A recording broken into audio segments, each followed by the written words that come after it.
Tonight, I want to share with you Matthew 5:9, one of the wonderful Beatitudes that Jesus gave. Blessed are the peacemakers, for they shall be called children of God. Tom Long, who is a renowned preacher, tells a story of going with his wife to a Chinese restaurant. After they had finished their meal, they had a fortune cookie that they opened. Tom Long said he always looked forward to this because he knew it was going to be something like, you will have a great year, or you will be a great success. But he opened the fortune cookie and it said, be sure to get your affairs in order. He was absolutely stunned by the message. All I could think of was that whoever was putting together the fortune cookies that day had a bad day and decided to just share his misery with everybody. Do you know, in a sense, Jesus is saying to us in the Sermon on the Mount and in the Beatitudes that we are to get our spiritual affairs in order. Jesus isn't saying this at the back end of his ministry. In Matthew's Gospel, the Sermon on the Mount is couched in chapters 5-7. And so Matthew, the great teaching gospel, shares how you and I can get our spiritual affairs in order. Jesus tells us how to live in the Sermon on the Mount. And in this beatitude, blessed, intensely happy are those who are peacemakers, for they shall be called children of God. What an interesting thing to say to these 12 disciples. Jesus had gone to the top of the mountain. He sat down as teachers did in that day. The disciples surrounded him, and he began to talk about the things that they needed to know to be his followers. Oftentimes I wonder what it would be like to hear words like this for the first time. You and I are reading it in our context. But imagine being those 12 disciples chosen by Jesus and hearing these words about how to live for the very first time. Blessed are the peacemakers. And I can imagine in that group some of what was going on, because it goes on in my mind when I read these things. These disciples were not chosen from the top echelon of the society of Jesus' day. In fact, these were simple men. They were not rabbis. They were not trained in theology. They were fishermen. They were tax collectors. But Jesus took these people and he shared with them, if you follow me, these are the things that you need to have in your life. One of my favorite writers is Parker Palmer. Palmer was a member of the Society of Friends, better known as the Quakers. What the Quakers do in their worship meetings is to gather around and nothing is said until somebody feels inspired by the Holy One of God. Can you imagine being in that kind of atmosphere where listening is so vital? We are going to listen intently to each other, because when anybody speaks in that group, it is because they are moved by the Spirit of God. So different from worship services in which I have grown up, just filled with chatter and noise, filled with singing.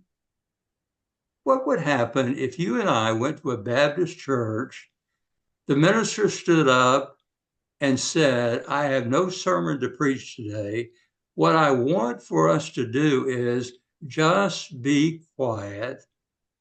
And if you feel moved by the Spirit of God to say something, then stand up to say it. I have a feeling that that church would be deserted in about 10 minutes.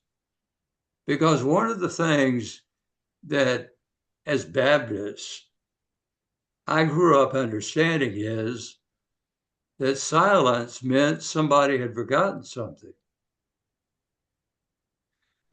But Jesus is talking to these disciples, and I want you to notice that nowhere in the Beatitudes, nowhere in the Sermon on the Mount,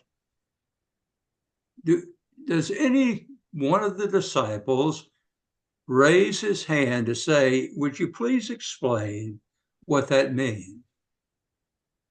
When I read the Sermon on the Mount, when I read these Beatitudes, there are times when I want to raise my hand and say, Jesus, what is it that you meant by being a peacemaker?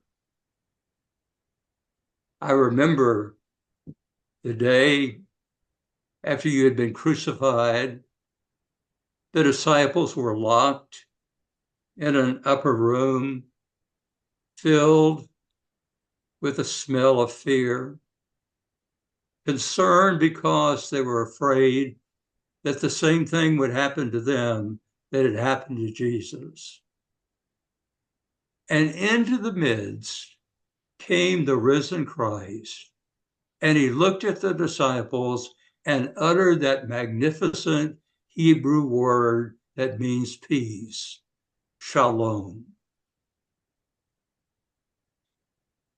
And if they were listening, they understood. They understood the tranquility and the peace that comes to our lives when in the midst of our fears and our anxieties, suddenly we realize, here is the risen one, shalom. I'm giving you the gift of peace. But there's something else. The Beatitude doesn't say, blessed are you if you feel peaceful, if you feel tranquil, if you're able to feel good in the midst of all the different things that are happening in your life or in the life of the world in which we live. Jesus says it's not enough just to feel peace. You and I are called to make peace. Whenever I read those words, I think to myself, I so wish I had the power. I so wish I had the voice to be heard in places that are so broken today. I wish I could step in to the very land that Jesus lived. I wish I could step into it and just put it in to the fighting, to the death of people, to children and mothers who are dying. I just wish I could say the right word and take away the bitterness that seems to be a part of our public discourse and our body politic. I wish I had the right word to say to people, when will we learn what we are doing to the world that God has given to us? When will we understand that we are destroying the very world for which God made us stewards? But as much as I would like to do that, I don't have the platform to be heard. But what I do have is I have the place where I am and the people with whom I talk on a regular basis. And when I was a minister, I had the people who were there trying to hear a word from the Holy One of God, trying to get their affairs in order. And what I've come to recognize is I'm not going to change the world, but maybe I could just change the place where I am and the people with whom I share life. Maybe I can say shalom, peace, and then together, in whatever place God has put us, I can be a maker of this peace. That's what Jesus said. Be sure to get your affairs in order. These disciples didn't change the world, but maybe the little part of it they touched, they made a difference. And that's all that you and I can do. I hope we'll do it. Amen.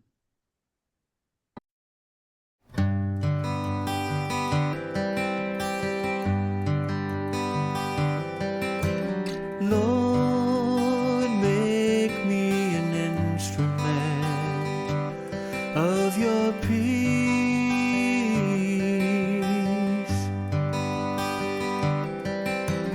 Lord, make me an instrument of your peace.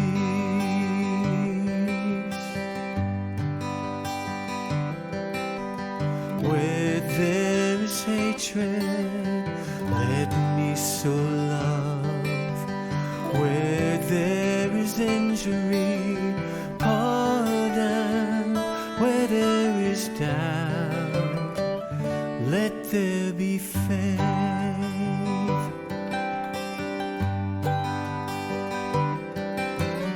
Lord, make me an instrument of your peace.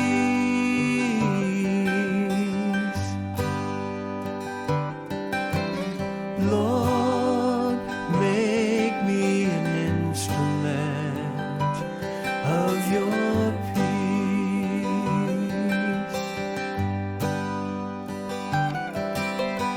Where there is despair, let me bring your hope. Where there is darkness, your light. Where there is sadness, let there be joy. O divine Master, grant that we not seek to be consoled as to console, to understand. To be loved as to love another. For it is in giving that we receive. It is in pardoning that we are pardoned.